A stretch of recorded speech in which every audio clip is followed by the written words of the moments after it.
te cuento que los dominicanos son los creadores de los géneros musicales del merengue y la bachata.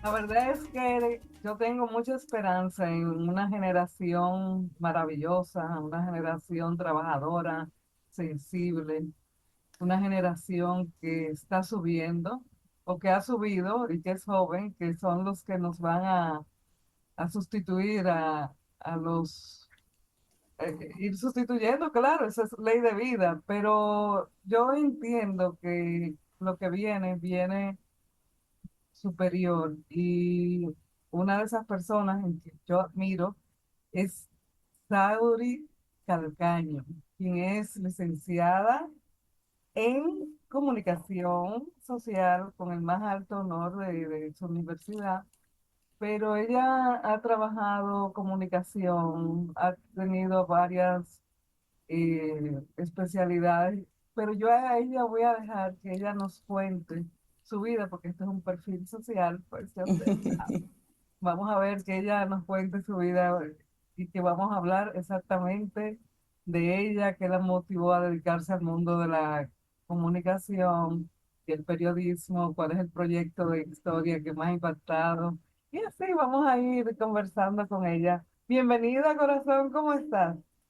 Muy feliz, muy contenta de poder estar en este espacio. Sabes que te quiero mucho, Ana Mirda, también respeto mucho tu trabajo.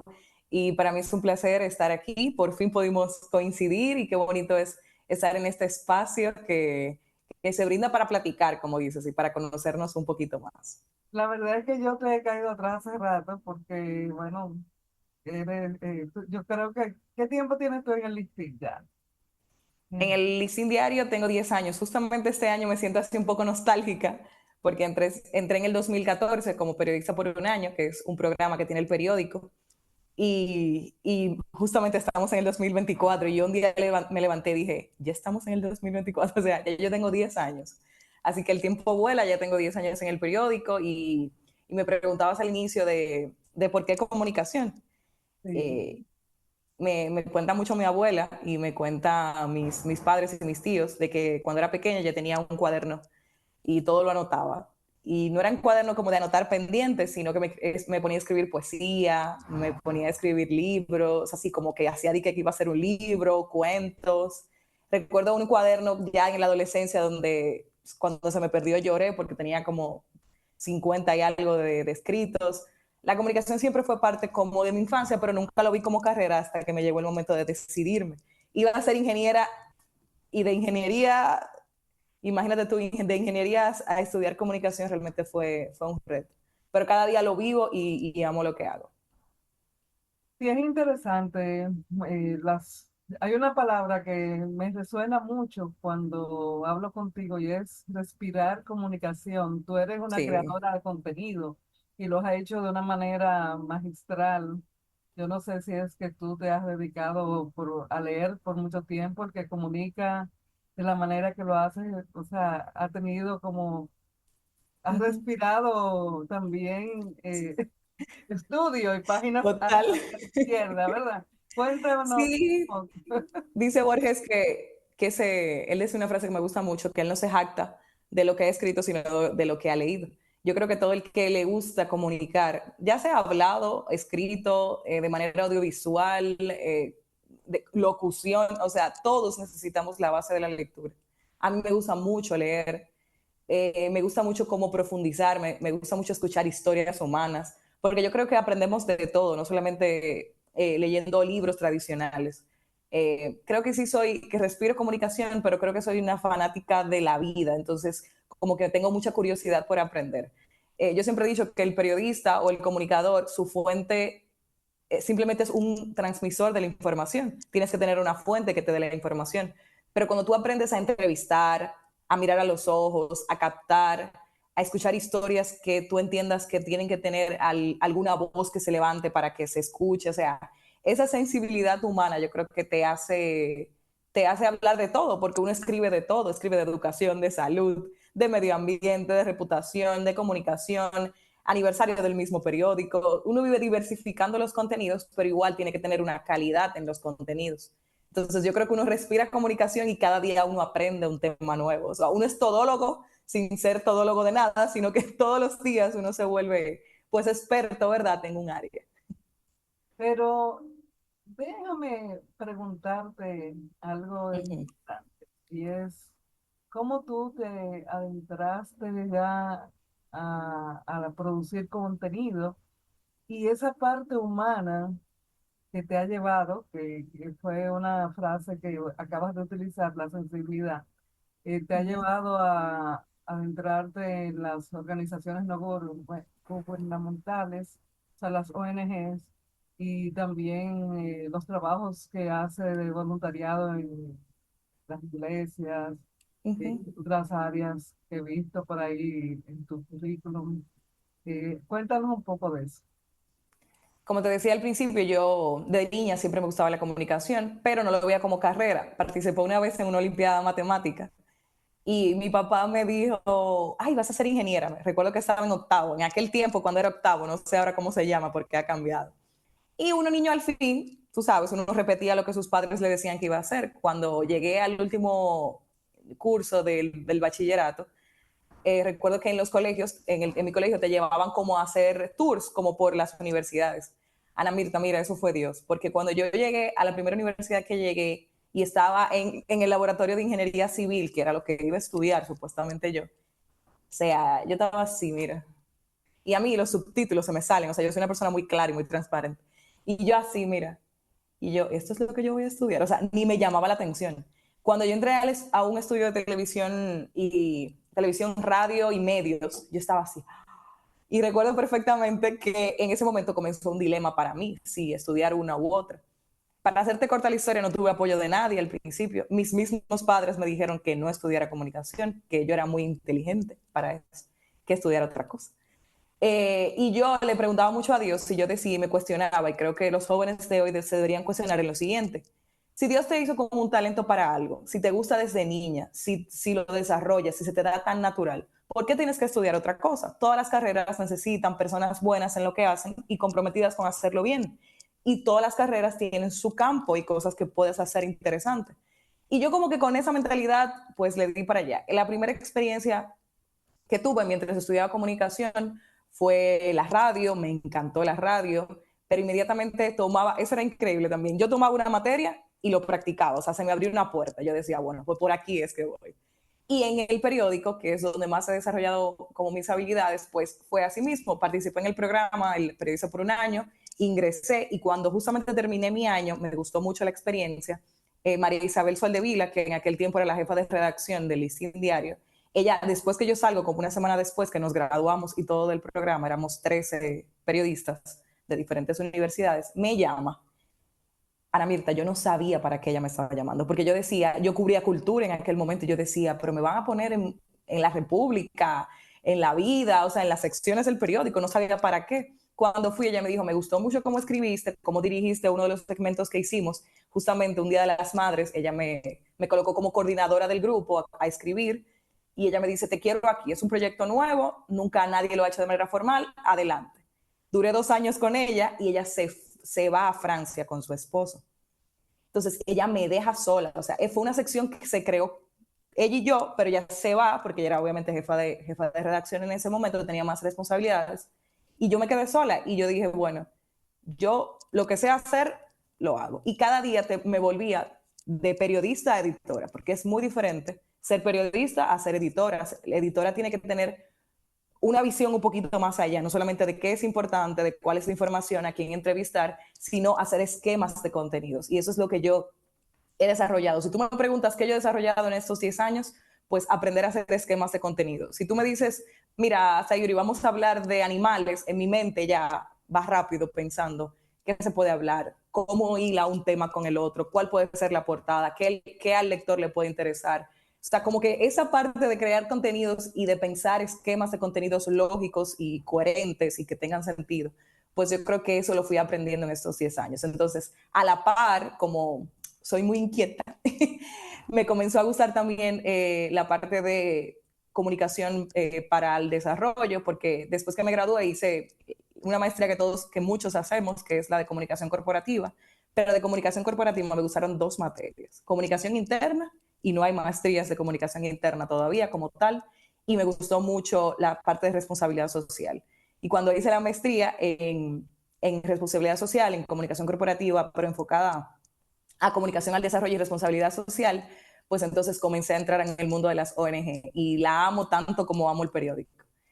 Porque no es una comunicación de venderte un producto o un servicio. Yo siempre he dicho que el comunicador debe de creer primero en lo que está hablando. Entonces, imagínate tú que estés en una organización que no creas en lo que hace, o aunque creas, no le sientas como que tiene un impacto directo en la persona.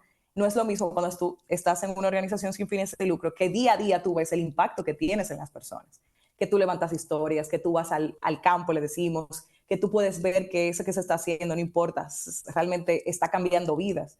Entonces, eso para mí es como la cara bonita de la comunicación, porque todo el que estudia comunicación y periodismo quiere ser la voz de lo que no tienen voz, quieren que el cuarto poder del Estado, ¿verdad? El que cambia las cosas, el que propone. Entonces, eso, ahí fue que fui entrándome en ese mundo y he participado en ONG como Oxfam, como Plan Internacional, UNICEF. También he hecho historias para ADRA. ADRA es una ONG de la iglesia a la que pertenezco, que es la Iglesia Adventista del Séptimo Día, y ahí he hecho reportajes, un parte de un poquito de televisión, un poquito de escritura, radio también. Y así yo respiro comunicación, de verdad, tú lo dijiste muy bien, todo lo que sea comunicar me gusta, y creo mucho en el poder de la comunicación para cambiar y para influir positivamente en las personas. ¿Cómo tú logras mantener la autenticidad y la relevancia en el contenido digital que tú produces? Es difícil porque uno quiere ser lo más objetivo posible, que debería ser así, pero cuando tú educas siempre hay una parte de ti que se va en la información. Incluso cuando tú desarrollas un esquema de contenido, tú priorizas un tema porque entiendes de que hay algo más importante que otra cosa. Como a mí no me toca la noticia diaria, sino que son contenidos pensados, yo trato de que siempre me pongo en el zapato del lector. ¿Qué le gustaría, Ana Mirta, qué le gustaría leer si yo estoy hablando de medio ambiente este año, que fue la última que saqué? O sea, ¿qué sería importante? Y claro, saber el contexto nacional. Si tenemos, por ejemplo, una situación con los ríos dominicanos, yo no puedo estar hablando de medio ambiente, de la atmósfera, algo tan allá arriba. Yo tengo que aterrizar la realidad dominicana. Entonces, en la parte de educación, y me preguntabas al principio de algún proyecto que me haya calado, recuerdo mucho la separata que hago de Independencia de una periodista que me dijo, escuché una conversación en un carro público, deberías tomar más carro público. Y yo le dije, ¿por qué? Porque dos maestras venían hablando, wow, qué bonito el suplemento del listín, lo voy a aplicar en mi clase de hoy con los niños. Ese es el suplemento de Independencia que sale todos los años. Eso fue hace como 4 o 5 años. Y son pequeñas cosas que te llenan. O sea, cuando tú haces documentos que no solamente sirven para poner un anuncio y una información, sino que educan, que ponen algo en relieve. Una vez hice un reportaje sobre por qué el teatro la progresista, no, la progresiva, creo que era que llamaba en ese tiempo, estaba cerrado en La Vega. Era un teatro importante del centro de La Vega. Y a partir de ese reportaje se comenzaron a ver por qué y se abrió otra vez ese teatro. O sea, como cuando tú tienes ese tipo de impactos, o por ejemplo otro de las esteras de Baní, son mujeres que tejen con guano, y después de ahí se les dio apoyo gubernamental a esas mujeres porque hacen una parte cultural muy bonita que está extinguiéndose. Entonces, como que ese tipo de cosas, cuando tú la vives, tú dices, mira, vale la pena. Y ahí tú nunca pierdes tu autenticidad porque tú dices, este sexto sentido, que yo creo que lo tenemos las mujeres, pero que las personas que nos dedicamos a la comunicación lo desarrollamos con el día a día. Tú dices, creo en este tema, creo que puede tener un impacto y sigo desarrollando y sigo enfocándome en estos temas. También escuchar a la gente siempre te va a decir de qué quiere hablar, de qué quiere escuchar. A veces es un poquito de nosotros, pero también es un poquito de consenso. Yo tengo 10 colaboradoras que siempre escriben en el periódico, tengo una periodista que está fija, y el escuchar, a veces el periodista le gusta mucho hablar, pero poco escuchar. El escuchar también nos ayuda a construir temas de valor y a que lo que propongamos sean cosas reales que puedan cambiar y que puedan hacer un impacto positivo. Bueno, eso es muy interesante. ¿Qué cualidades tú entiendes como que serían imprescindibles A propósito que me hablaste ahorita, que te dijeron que tú eras muy inteligente para ser periodista. Sí, Digo yo, bueno, yo creo que hubo un poco de desinformación de sí, quien sí. te lo comentó, porque no fue con mala intención, sino Ujú, entendiendo que tú podías hacer algo como que tuviera un resultado más concreto, quizás ujú, ver edificios con tu firma, ujú, ujú. sí, y no artículos. Pero sí, ¿qué cualidades o habilidades tú entiendes que son imprescindibles para un buen periodista y o un editor, y cuál es la diferencia de uno y otro? Bien, voy a comenzar con la diferencia. En las redacciones dominicanas, los equipos están conformados, aunque ha variado mucho con la parte digital, pero están conformados por un editor que se encarga de coordinar su sección, básicamente. Un editor puede tener muchos periodistas, puede tener desde uno hasta cinco o seis. En la parte de cuando tú ya pasas a ser de periodista, que debes de ser periodista primero para ser editora, cuando pasas de ser periodista a editora, debes de tener ya como, es como un peldaño más que corres. ¿Por qué? Porque no solamente es buscar la información, salir a hacer una entrevista o pensar en un tema y proponerlo, sino que tú eres la persona que tiene que coordinar esos temas, coordinar los temas, editar tus páginas, pero también las páginas de los periodistas que escriben. También tienes que tener el compromiso de también cubrir temas interesantes, hacer lo que yo te llamaba ahorita, ese esquema de contenido, saber qué es relevante, por qué es relevante. Entonces es como, yo digo que es como un periodista más entrenado, que simplemente pasó, ¿verdad? Porque todos pasamos primero por la parte de ser periodistas y nunca dejamos de serlo, y luego entonces es como otro tipo de responsabilidad. Hay personas incluso que se dedican a editar de manera independiente porque ya llegaste también a un nivel de ortografía, sintaxis, la parte de coordinación de temas, de que el hilo se cumpla, o sea, en un artículo, en un reportaje. Tienes que dominar todos los géneros periodísticos, desde un artículo de opinión, un reportaje de investigación, una crónica, una noticia, una nota de prensa, o sea, ya vas como en diferentes categorías y tienes que saber manejarlos. Entonces, en características, yo creo hay una frase que me gusta mucho que dice que no se puede ser buen periodista si no se es buena persona. El periodismo es una carrera muy social, totalmente, se debe a las personas. Tú cuentas historias, al final es tu arte. Si tú sabes contar las historias, no fábulas, no es que te la vas a inventar, pero si sabes contarlas, ya tú tienes la mitad del pleito ganado, como yo digo. O sea, ya tú sabes, ¿por qué? Porque sabes transmitir. Un buen periodista también, como te decía ahorita, se pone en el zapato del otro, trata de entender qué quiere leer el otro, pero también lo trata de decir de manera coherente y responsable. Yo creo que esas son las características esenciales que debe tener, y claro, la preparación, cada día leer, como lo decías al principio, uno nunca termina de aprender de tantos temas que hay que abarcar en la sociedad para que el lector esté realmente enterado. Y permanecer interesado, ¿verdad? Sí, no, porque exacto, es muy fácil leer un título y un lead, pero pasar de ahí, ahí es que lo tienes que enganchar. El cómo tú enganchas eso. Bueno, yo antes de que tú me des algunos consejos que le darías a alguien que está empezando en el campo de la comunicación y que quiere especializarse en esas historias humanas que a ti tanto te gustan, pero yo antes de pasarme a eso, yo quiero saber qué tú haces por Cancún, porque tú te nos fugaste, tú estás aquí, pero estás allá. Soy aquí, pero estoy allá, sí, vivo así, Dime, con un dime, pie aquí y otro allá, como dice el merengue. pero qué bueno que estás aquí Eh, también, que sí, no te siempre, fugaste, o sea, esa fuga de cerebro no fue sí, total. claro que no.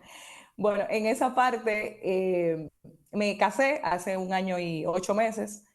Entonces ahí entré en una negociación profunda. No, no gané la negociación, ¿ves? Porque no estoy allá, pero mi esposo, que en ese tiempo era mi novio, lo conocí allá en Santo Domingo. Él fue a estudiar, es mexicano, fue a estudiar medicina. Y entonces desde que lo conocí, pues ya él me dijo, mira, yo vivo en Cancún, me voy a regresar cuando termine. Él estudió allá oftalmología y se quedó haciendo la subespecialidad en retina. Entonces yo al principio, ¿verdad? Como que lo dudé bastante porque eso es otra cosa. Yo soy muy patriota, soy muy pasional con las cosas que soy. O sea, me siento muy orgullosa de ser dominicana, me siento muy orgullosa de ser capitaleña. O sea, yo lo que soy lo vivo con orgullo. Y entonces este perfil de persona es la menos ideal para emigrar y él se dio cuenta desde un principio, entonces vine varias veces, pues vi de qué se trataba y nada, tomé la decisión, gracias a Dios pues me permitieron continuar con mi trabajo porque es mucho, como te explicaba, de pensar contenidos, de ir trabajando poco a poco los temas, de trabajar, también trabajo una parte muy comercial, no te he hablado tanto de ello, pero trabajo mucho con marcas que trabajan con el Sí, te vi periódico y como en entonces... que has estado en Bayer. Sí, ahora mismo sí, incluso ahora mismo estoy trabajando como coordinadora de contenido en Bayer, México, y he trabajado con otras empresas dominicanas como Sendoe, estuve también en Funglode, en Oxfam, República Dominicana, y también he trabajado aquí en Oxfam, México. Pero esa parte ya es como más comunicación estratégica. La parte que me apasiona y de la que hablamos es la parte de medios, que es como la esencia, ¿verdad? Pero nada, aquí estoy básicamente trabajando remoto, remoto en ambas partes. Trabajo desde mi casa y cada cierto tiempo voy a República Dominicana porque hay suplementos. Por ejemplo, tengo uno que es el suplemento del aniversario del periódico, del listín, que bueno, se aproxima y creo que pronto estaré por allá para asumir ese reto porque ese sí es como un suplemento muy importante. Pero a nada, aquí andamos, como tú dices, un pie aquí, otro allá, pero mi corazón siempre está allá con mi familia, mis trabajos, mi gente, y como te digo, soy muy patriota. Bueno, hay muchas cosas que tenemos que investigar ya. Ah, no, sí, sí, Cancún, lo bueno es que el clima es igual, mucho calor, muchas playas y un área de México muy turística. Qué lindo. ¿Qué consejo le darías entonces al que está empezando finalmente? Primero, si amas lo que vas a hacer, yo creo que es una carrera muy de vocación. Quizás la gente no lo vea como la medicina, pero realmente sí tienes que amar lo que haces. Tal vez nunca te vas a hacer millonario, eso yo lo tenía claro desde un principio. Creo que nuestro principal pago es hacer las cosas con amor, el querer informar, el tener esa creatividad. Yo creo que las personas que estudian comunicación tienen que tener mucha creatividad, mucho olfato de saber dónde está la noticia, qué es importante, qué es relevante. Destrezas al escribir. Si te gusta escribir poesía, cuentos, fábula, lo que sea, eres una muy buena o un muy buen candidato para escribir. Y yo creo que el prepararse. Yo les recomiendo a todo el que va a estudiar comunicación que antes haga un curso de locución, haga cursos de redacción, se enfoque mucho en un tema. Yo creo que el periodista ahora mismo que no se especializa muere, ya sea que te guste la salud, pues entonces tú te vas a ir por esos temas. En tu caso, que eres psicóloga, que comunicas muy bonito, es porque ya tienes algo que comunicar. Entonces siempre hay que hacerse experto en algo. Si vas a hacer comunicación estratégica, locución, todo depende mucho de lectura, escritura y de saber comunicar. Y yo creo mucho también en sentir como esa espinita. Si tú sientes ese deseo, aunque no sea la carrera mejor pagada o realmente la gente dice que se pasa mucha lucha, ¿verdad? En buen dominicano, vale la pena. O sea, cuando ves Sí, un producto que sale bien, pues tú dices, es como tu satisfacción, tu pago emocional. sí, el pago es emocional, definitivamente. Si tú amas lo que haces, el primer pago es la oportunidad de hacerlo. Ay, yo estoy feliz de que hayas estado con nosotros hoy. Danos tus coordenadas, cómo podemos comunicarnos contigo, si tú ofreces contenido al público, gente que se interese en que tú o sea, en proveerle información y contenido a tu empresa. Si se comunica Claro que contigo, sí. ¿cómo lo hacen? Bueno, yo estoy en LinkedIn como Sayuri Calcaño, como está aquí mi nombre, igual en Instagram también estoy. En LinkedIn es que ese tipo de contenidos, sí hago esta parte de edición, de comunicación estratégica, de locución. Bueno, actualmente incluso sigo haciendo la locución de Sendoe, que es un centro médico en Santo Domingo. Todo lo que sea comunicación, pues todo me gusta hacerlo. He dirigido y he hecho también algunos documentos institucionales como los 50 años del Grupo Punta Cana. Me eligieron por eso, porque tengo expertise en ese tipo Sí, de comunicación mucho con marcas. Sí. y muchos galardones también. Pero todo No, sí, sí, sí. ha Pero eso sido, es porque uno ella ama lo que hace. muy premiada, muy galardonada ha sido Saudi. Y la verdad es que me siento muy orgullosa, muy complacida de que estés aquí, que cuando quieras y cuando puedas, pues, y compartir con el público de Hora de Té. Yo sé que Saskia va a estar muy contenta de que así sea. Claro que sí, hay muchos temas que hablar. Te agradezco a ti por el espacio, me gusta mucho y sabes que te tengo mucho cariño, mucho aprecio y que también valoro bastante tu trabajo. Así que estoy a la orden. Igual mi correo es ayuri, como se escribe aquí, 267 @gmail.com. Ahí también estoy a la orden para lo que necesite y este espacio también siempre me tendrá ahí disponible. Ay, gracias, gracias, gracias. Tú sabes que estamos siempre para servir. Igual a ti, un Así que nos abrazo. vemos prontito, bendecida y nos vemos pronto. Dios mediante. Señor director, vamos a pausa.